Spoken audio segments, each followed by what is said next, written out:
अब मेरे पीछे ये सारे लोग देख रहे हैं, ये रोड का इलाके के हैं और यहाँ पर एक डेपुटेशन के रूप में इन्होंने एसडीएम कार्यालय जाना था और उसके बाद यहाँ पर ये इकट्ठे हुए हैं। इनसे ही जानने की प्रयास करते हैं कि आखिर क्या मांग है इनके, क्या मसाइल हैं, क्या कहना चाहते हैं। सर अपना नाम बताएं, क्या नाम है? मेरा नाम कीकर सिंह है, रिटायर टीचर हूँ मैं। क्या मसला है सर? मसला ये है कि हमारे गांव में जो पुराने नंबरदार थे वो रिटायर हो गए।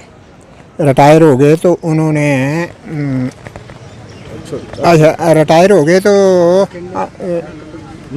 नहीं रिटायर हो गए तो उन्होंने दूसरा नंबरदार बनाना था, तो इन्होंने चोरी छपी जाकर गांव दूसरे जो हैं उन्होंने आकर जहां एसडीएम पार तहसीलदार साहब से मैली भगत कर उसका ऑर्डर कर दिया है झूठा ही।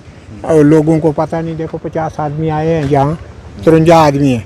ये कह रहे हैं कि इलेक्शन कराओ, हम इलेक्शन से जो जीतेगा जो हारेगा वही इंसाफ होगा।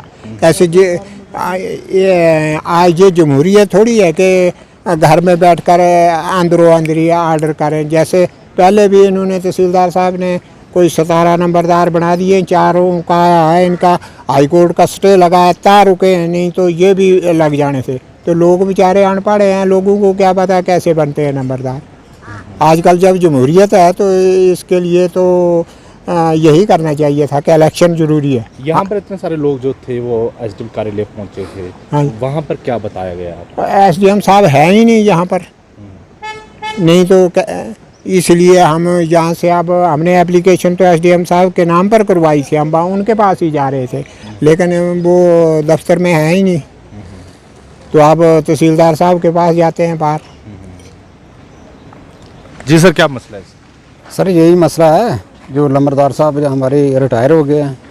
मोदी जी ने ऑर्डर निकाला है कि 60 साल की उम्र से ज़्यादा जो भी है उसको रिटायर किया जाता है, रिटायर कर दिया है। तो अब गांव में नया नंबरदार बनना था, तो उसके लिए चुनाव होना चाहिए।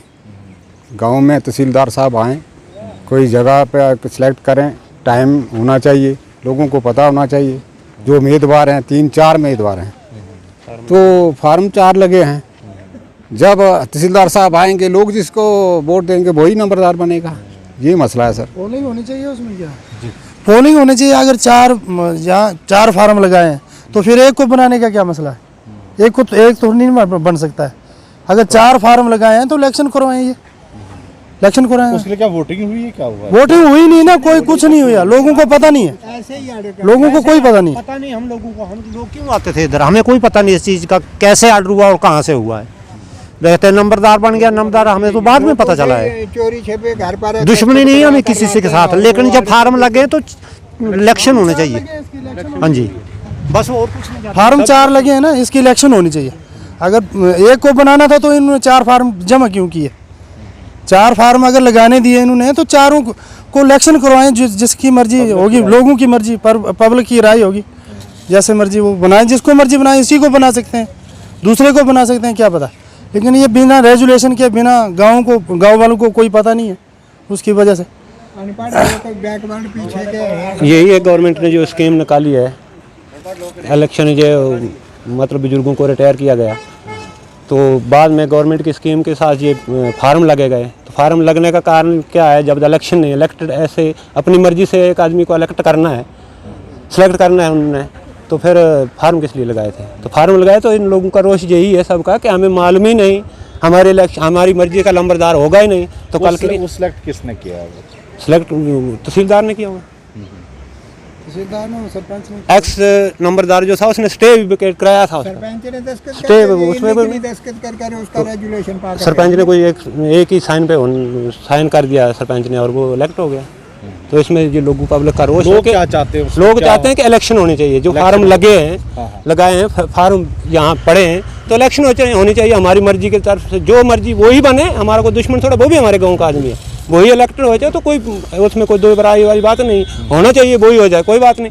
लेकिन इनको तो तसल्ली हो जाए कि हमने इलेक्ट करके रखा है, अपनी मर्जी से तो नहीं बनना चाहिए सर। तो यही हमारा एसडीएम साहब से गुजारिश है, तहसीलदार साहब से गुजारिश है कि इलेक्शन करवाया जाए, जो भी पब्लिक चाहती है, पब्लिक की राय से होना चाहिए। और यहाँ पर ये लोग बता रहे हैं कि लंबरदार के लिए जो थे वो फॉर्म भरे गए थे, जिसके बाद जो है गांव के लोगों को ना पूछा गया और ना ही कोई वोटिंग हुई, और बिना वोटिंग के ही वहाँ पर किसी उम्मीदवार को जो है वो घोषित कर दिया लंबरदारी के लिए। और जिसके बाद ये लोग जो हैं आज यहाँ पर रोष में और यहाँ पर इकट्ठे होकर यहाँ पर एक डेपुटेशन के रूप में एसडीएम कार्यालय पहुँचे थे। फिलहाल इन लोगों का यही कहना है कि वहाँ पर जितने भी फॉर्म लगे थे और वहाँ पर वोटिंग हो और उसके बाद जो भी बनता है हमें संतुष्टि होगी। कैमरा पर्सन संजीव के साथ में हाफिज कुरैशी, बने अपडेट के लिए। ऑलरेडी डिसाइड हो चुका है,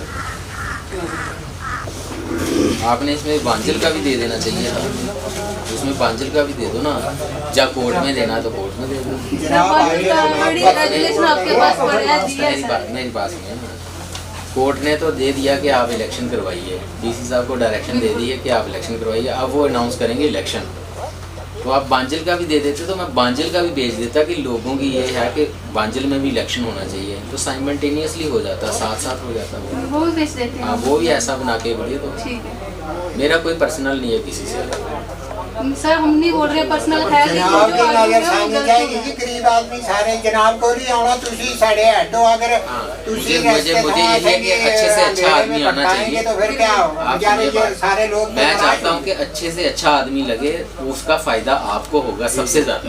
यही अनाज का ईमानदार ये है, बट उसका नायब तहसीलदार भी रह सकते हैं। इसका मतलब है सब कुछ जो पंचायत में होगा वो नायब तहसीलदार ही डिसाइड करेंगे। देखिए, मैं नहीं कहता कि हो सकता है उनके पार्ट पे वो कोई रहा होगा, मैं उसको नहीं डिनाई करता है, लेकिन आप मुझे दे दीजिए, आप मुझे इस टाइप का रेजोल्यूशन बांजल के दे दीजिए, साथ में उस बंदे की फाइल दे दीजिए। फाइल सर आपके पास क्या नाम है उसका? राकेश। हाँ, ये है राकेश की फाइल, इसमें कंप्लीट करवाइए फाइल, इनकम्प्लीट फाइल है। रिपोर्ट आई है ना तहसीलदार की भी इसमें।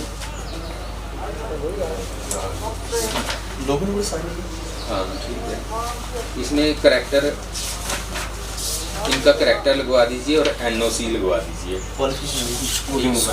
स्कूल का सर्टिफिकेट लगा तो है, डेटा वर्ष 1980, क्योंकि वहाँ दूसरा 12th पास होगा तो फिर मैं वो भी थोड़ा सा कंसिडरेशन तो होती है। अगर वो 12th पास लड़का हो अच्छा तो वो दे दीजिए। घर, सड़कें, आंगन बनाना चाहते हैं मजबूत और शानदार, तो फिर जरा भी ना करें इंतजार, क्योंकि प्रो बिल्डर्स लाए हैं आपके बन्नी में आपके लिए अंबुजा सीमेंट से बने मजबूत होलो ब्लॉक्स, टाइल्स और फेंसिंग पॉल। तो फिर देर किस बात की, अभी ऑर्डर करने के लिए कॉल करें 9906763071 या फिर 600